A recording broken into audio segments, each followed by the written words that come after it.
분명히 사과했는데 진정성이 느껴지지 않아 용서가 안 되는 사과가 있습니다. 왜일까요? 최근 나는 솔로 31기 출연자들의 사과가 그렇습니다. 옥순, 영숙, 정희 씨가 순자 씨에게 모두 사과를 했어요. 그런데 결과가 완전히 달랐습니다. 정희 씨의 사과는 순자 씨가 받아들였고 옥순과 영숙의 사과는 오히려 여론이 더 나빠졌습니다. 직장에서도 비슷한 일들이 벌어지죠. 분명히 사과를 받았는데 기분이 더 상한 경험 한 번쯤은 있으시죠? 반대로 내가 사과를 했는데 상대방이 더 화를 낸 그런 경험도요. 안녕하세요. 리더십 전공자가 알려주는 관계의 법칙을 이야기합니다. 홍선영TV의 홍선영입니다. 나는 솔로 31기 3인의 사과문에 대한 대중의 반응이 확연하게 다릅니다. 이유는 사과의 진정성이 느껴지지 않아서예요. 제가 관계 강의를 하면서 이런 상황들을 자주 다루곤 하는데요. 살면서 실수를 할 수는 있죠. 그런데 그 다음에 어떻게 대처하느냐에 따라서 관계가 지속되기도 하고 단절되기도 합니다. 가장 좋은 방법은 잘못을 알았으면 제대로 사과하고 관계를 지속하는 거예요. 제대로 사과를 해야 하는데 의외로 사과하는 방법을 잘 모르는 경우가 많더라고요. 오늘은 나는 솔로 31기 세 사람의 사과문을 통해서 사과의 기술을 알려드리겠습니다. 사과가 안 통하는 건 진심이 부족해서만은 아닙니다. 사과에 들어가야 할 핵심 요소가 빠져 있기 때문인데요. 미국 오하이오 주립대학 로이 류이키 교수 연구팀은 755명을 대상으로 실험을 한 결과 효과적인 사과에는 6가지 요소가 있고요. 이 요소가 많이 포함이 되어 있을수록 사과가 더 잘 받아들여진다는 연구 결과가 나왔습니다. 6가지는 이렇습니다. 먼저 첫 번째는요, 후회의 표현이에요. 얼마나 미안한지를 이야기하는 거예요. 두 번째는 무엇이 잘못됐는지를 설명합니다. 나의 어떤 행동이 문제였는지를 짚어주는 거죠. 세 번째, 책임 인정. 내 잘못이다 라고 명확하게 말하는 것이 가장 중요합니다. 네 번째는 뉘우침의 선언입니다. 반성하고 있다는 것을 표현하는 거예요. 다섯 번째, 바로 잡겠다는 제안. 앞으로 어떻게 하겠다라고 이야기하는 건데 이것도 두 번째로 굉장히 중요한 요소입니다. 마지막 6번째는 용서를 구하는 겁니다. 용서해달라라고 요청하는 거죠. 여기서 흥미로운 결과가 2가지 나왔습니다. 먼저 첫 번째는 사람들이 가장 진심 어린 사과로 받아들인 요소는 세 번째, 책임 인정이었어요. 내 잘못이다. 내가 실수했다. 라고 분명히 말하는 것. 이게 사과의 핵심입니다. 두 번째로 가장 효과가 약한 요소가 있는데요. 그 요소가 바로 6번째, 용서를 구하는 것이었습니다. 많은 분들이 사과할 때 용서해줘, 이해해줄 거지? 이런 표현들을 자주 하세요. 그런데 연구에 따르면 오히려 이러한 표현들이 사과의 무게를 가장 떨어뜨리는 말이라고 합니다. 르이키 교수는 용서 요청은 빠져도 되는 유일한 요소라고 직접 말했어요. 그렇다면 용서를 구하는 말 대신에 무엇이 필요할까요? 연구에서 2번째로 중요한 요소로 꼽은 건 5번째, 바로 잡겠다는 제안이었습니다.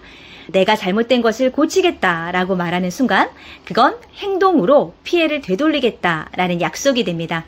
이걸 알고 나면 31기 세 사람의 사과가 왜 이렇게 다른 결과를 냈는지 바로 보입니다. 옥순, 영숙, 정희 세 분 중에서 가장 잘 못하는 사과를 고르자면 옥순 씨의 사과입니다. 제가 의도했던 바와 관계없이 제 행동과 말이 누군가에게 상처가 됐을 수 있다는 점을 무겁게 받아들이고 있습니다. 여기에 2가지 문제가 있는데 보이시나요? 의도와 관계없이 일부러 한 것이 아니다 라는 뉘앙스이죠.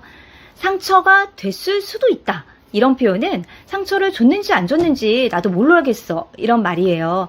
무엇을 잘못했다라는 표현이 빠져 있고요. 가장 중요한 요소인 책임 인정이 없습니다. 거기다 사과문 안에 걸스토크 채팅방 내역까지 공개를 하면서 해명을 섞었습니다. 사과와 해명을 이렇게 섞어 놓으면 결국 내 잘못이 아니다 라고 읽혀지죠. 대중의 반응이 차가울 수밖에 없었던 이유입니다. 이번에는 어중간한 사과의 표현, 영숙 씨의 경우인데요. 영숙 씨는 구체적으로 본인의 잘못을 나열했다는 점에서는 옥순 씨보다는 나았습니다. 공용 거실에서 특정 인원끼리만 사진 찍은 것, 새벽까지 큰 소리로 대화한 것 등을 직접 언급했죠. 그런데 사과문 중간에 이런 표현이 있었습니다. 저는 감정 표현이 솔직하고 고민이 있으면 주변에 털어놓는 편입니다. 이런 표현은 원인을 자신의 성격 탓으로 돌린 거예요. 그러다 보니 책임은 인정했지만 완전히 가져오지는 못한 사과여서 조금 아쉽습니다. 그리고 바로 잡겠다는 제안도 생략되었죠. 사과 중간에 자신의 변호가 들어갔고 행동 약속이 없었던 부분이 아쉬운 사과였습니다. 이 세 분 중에 가장 잘 사과를 한 표현이 정희 씨의 사과입니다. 처음 사과는 물론 아쉬웠지만 두 번째 사과는 잘 된 편이었죠. 다른 분들과 함께한 일이라는 사실로 제 몫이 줄어들지는 않으며 저는 제 행동에 대해서만 책임지고 사과드립니다. 이렇게 남기셨는데 남 탓을 하지 않고 본인 몫만 가져왔습니다. 이게 책임 인정의 완성형이에요. 그리고 빠른 이해나 사과 마무리를 청하지도 않겠습니다. 이렇게 표현을 하셨는데요. 용서의 주도권을 완전히 상대방에게 넘겼죠. 대신에 잊지 않고 미안해 하겠다. 같은 일을 반복하지 않겠다는 바로잡기 위한 구체적인 행동 약속도 채웠습니다. 6가지 요소를 모두 담고 있는 사과여서 진정성이 느껴졌습니다. 순자 씨가 정희 씨의 사과만은 받아들인 이 사실이 우연은 아니었습니다. 나는 솔로 31기 3인의 사과문을 통해서 사과의 기술을 소개해 드렸습니다.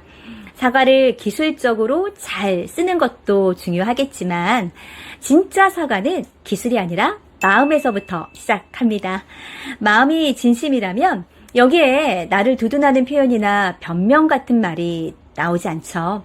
기술 이전에 상대방에게 진심으로 미안한 마음이 들어야 그 마음이 말이 되고 글이 됩니다. 또 하나, 사과는 상대방이 받아들여야 하는 마음의 무게만큼 나와야 합니다. 엘리베이터에서 누군가와 어깨가 스쳤다면 죄송합니다. 이 한마디로 충분하죠.